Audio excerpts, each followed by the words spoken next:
8% में झारखंड सरकार के 1-2 मंत्री संपर्क किए हैं। हालांकि आपको यकीन नहीं करेंगे, लेकिन हम झूठ नहीं कहते, हर बात को हम स्वीकार करते हैं। 1-2 मंत्री संपर्क किए हैं और लगभग आधा दर्जन विधायक संपर्क किए हैं और 3 पूर्व सांसद संपर्क किए हैं।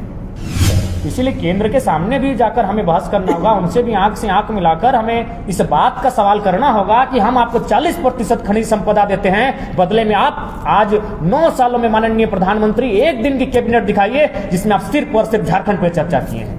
दरअसल 16 जुलाई को गांधी मैदान में हम लोग एक कार्यक्रम करेंगे और जिसका नाम है बदलाव संकल्प सभा। और उस जो रिजवान आपके मंच में दिखते थे उन्होंने अलग नहीं, पहले ही बनाया उन्होंने, लगभग 6 महीना पहले बनाया उनसे। कैंपेनिंग चालू कर दिया। नहीं, देखिए जो हमारा अधिवेशन था 2 दिन पहले उनसे बात हुई, उनको कहा कि आप विलय कीजिए और आइए, साथ में आइए। तो उनको पता नहीं उनका क्या इच्छा है, बाकी उनका सम्मान है, उनका आदर है और निश्चय ही हम लोग तो प्रयास कर रहे हैं, लगातार बात कर रहे हैं।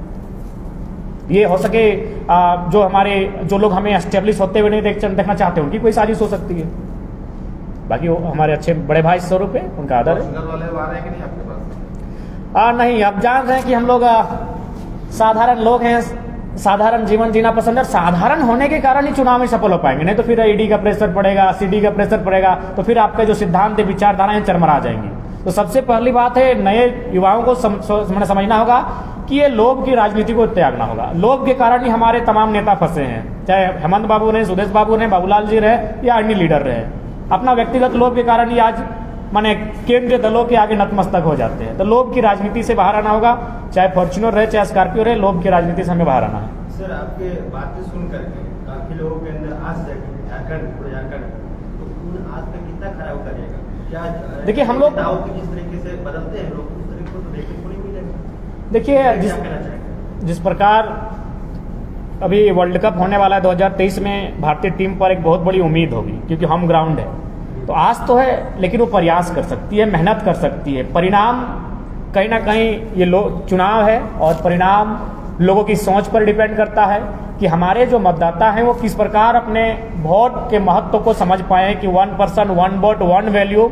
ये वोट आपका केवल एक दिन का श्रृंगार नहीं है, ब्लू रंग की स्याही आपके हाथों में, ये आपके आने वाले उज्जवल भविष्य की एक आधारशिला रखी जाएगी।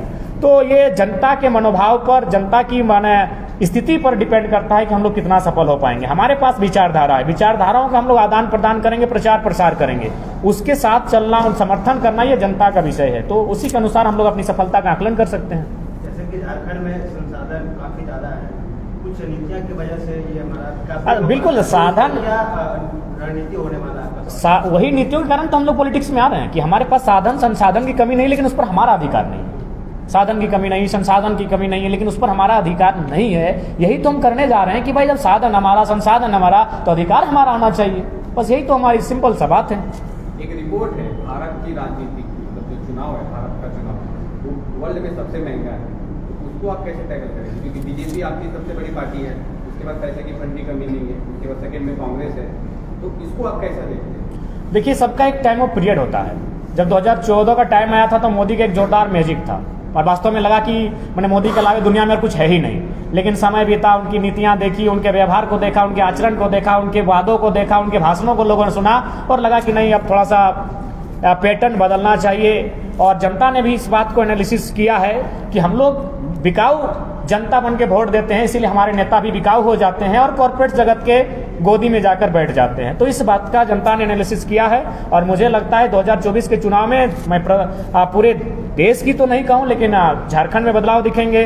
किसान आंदोलन जहां हुआ उन क्षेत्रों में बदलाव दिखेंगे कि अब जो भी पॉलिटिक्स मतदाता हैं, कहीं ना कहीं अब जो सबसे बड़ा विषय रहा है धन बल का, उस पर अंकुश लगेगा।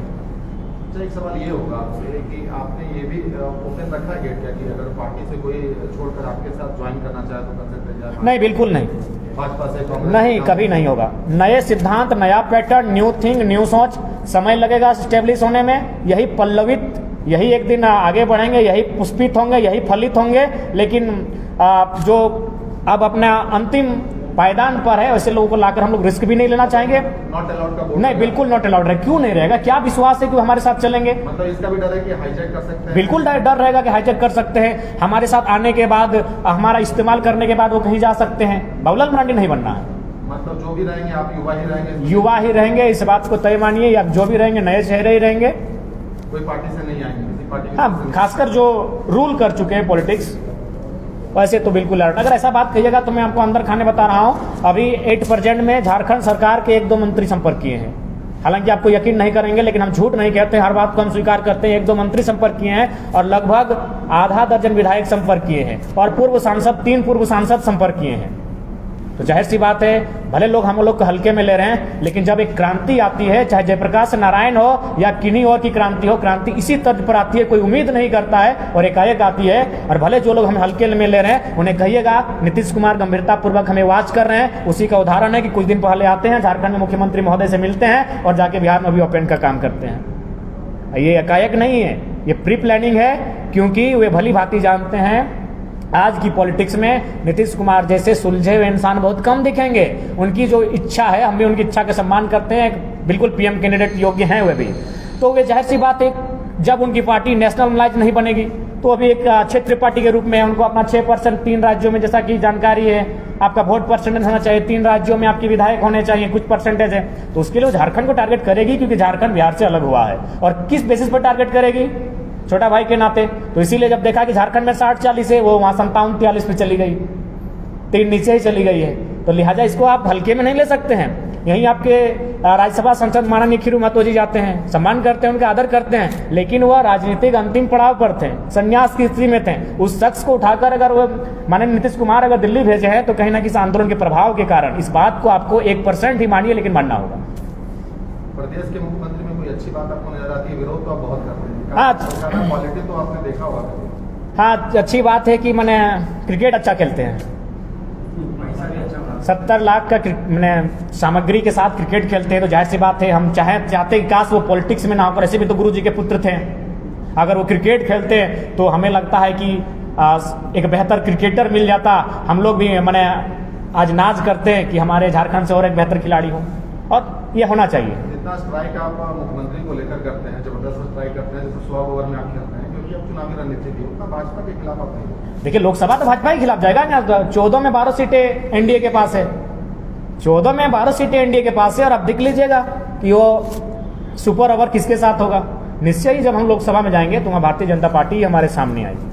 एक और बात का डर ये है कि वन मैन शो ये हो करने लगे, आपके ऊपर बहुत दबाव होगा, भीड़ कैसे आएगी? जहाँ आप जाएंगे वहीं भीड़ आएगी। इस बात को पता नहीं, बहुत सारे लोग को ये बात थोड़ा सा बुरा लगे, लेकिन जहाँ तक हम जज कर रहे हैं या फिर बहुत सारे लोग जज करते होंगे कि वन मैन शो होकर ना रह जाए, क्योंकि आपके ऊपर बहुत दबाव होगा। आप कैसे मैनेज करेंगे, हर जगह भीड़ कैसे जुटाएंगे? क्योंकि भीड़ की ही नीति पूरी रणनीति तय करती है आने वाले चुनाव में। जी बिल्कुल, हाँ बिल्कुल, बहुत ही गंभीर और चैलेंजिंग सवाल है आपका कि वन मैन शो नहीं होना चाहिए। और जाहिर सी बात, अगर ये वन मैन शो हो जाता है तो जिस प्रकार से जो लोग मैंने सत्ता में काबिज हैं वो स्टार्टिंग कर दी है। हमारे पास अगर कहीं हम जाते भी हैं तो फर्जी एफआईआर वगैरह शुरू हो चुका है। तो 2024 आते आते हमारे पास बहुत ही ऐसी परिस्थितियां सामने आएंगी जब हमें चुनाव लड़ने से रोका जाएगा, या फिर झारखंड की पॉलिटिक्स में हुआ है, बहुत सारे हमारे लीडर्स के साथ हुआ है, तो ऐसी घटनाएं घटने की संभावना हो सकती है। तो इसके लेकर हम लोग लगातार रणनीति कर रहे हैं, अंदर खाने बैठ रहे हैं कि आखिर इससे हम लोग इस टैग से कैसे बाहर आए। ऐसा नहीं लगता आपको कि आपने लोकसभा चुनाव में उतरकर जल्दी कर दी? अगर आपको राज्य की बातें करनी थी, आप राज्य की बात करते हैं, तो पहले सबसे प्रायोरिटी आपको विधानसभा देना चाहिए। आप पहले ही लोकसभा में कूदते हैं। देखिए, सबसे पहली बात है, राज्य की बातें राज्यसभा और लोकसभा में भी होती हैं।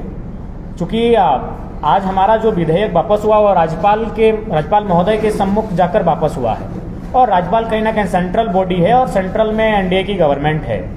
तो हमारी विधि व्यवस्था को या हमारे राज्य की जो स्थिति है उसे असंतुलन करने में कहीं ना कहीं केंद्र का रोल है।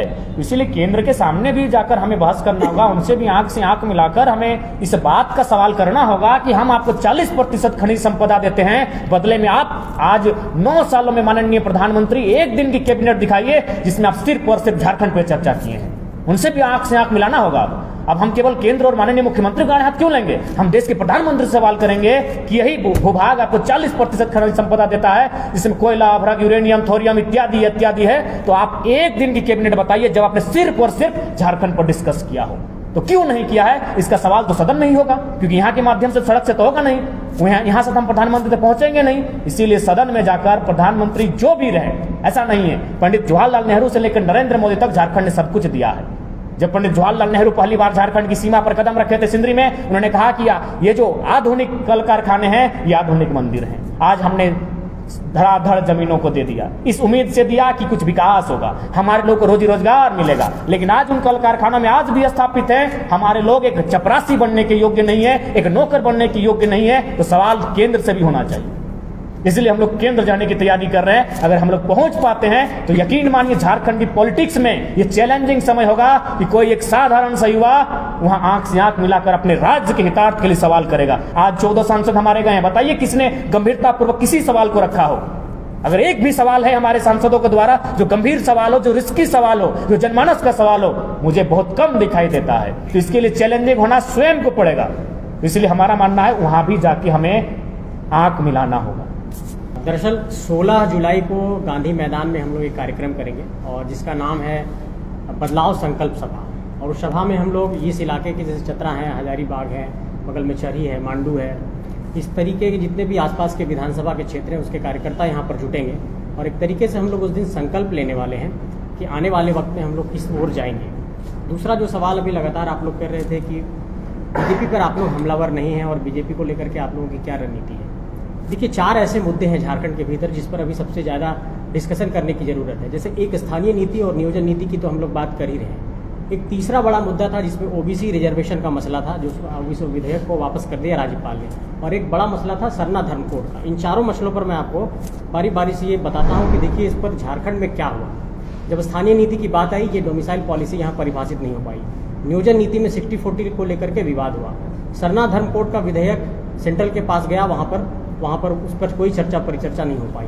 जब 9 शेड्यूल में शामिल करने की बात आई तो उस पर भी कोई चर्चा परिचर्चा नहीं हुई। तो इस तरीके से आप गौर करेंगे कि ओबीसी का रिजर्वेशन भी यहाँ के राज्यपाल ने वापस कर दिया। तो झारखंड में जब बीजेपी की भूमिका पर बात करते हैं हम लोग कि भारतीय जनता पार्टी की भूमिका क्या है, और अगर राज्यपाल यहाँ पर राष्ट्रपति के प्रतिनिधि के तौर पर हैं तो उनकी भूमिका क्या है, तो आप गौर करेंगे कि उन्होंने तमाम वैसे विधेयक जो झारखंडी हित में थे, झारखंड के लोगों के हित में थे, उस पर एक तरीके से वैसा कोई कदम नहीं उठाएगा जिसमें झारखंडियों का हित निहित हो।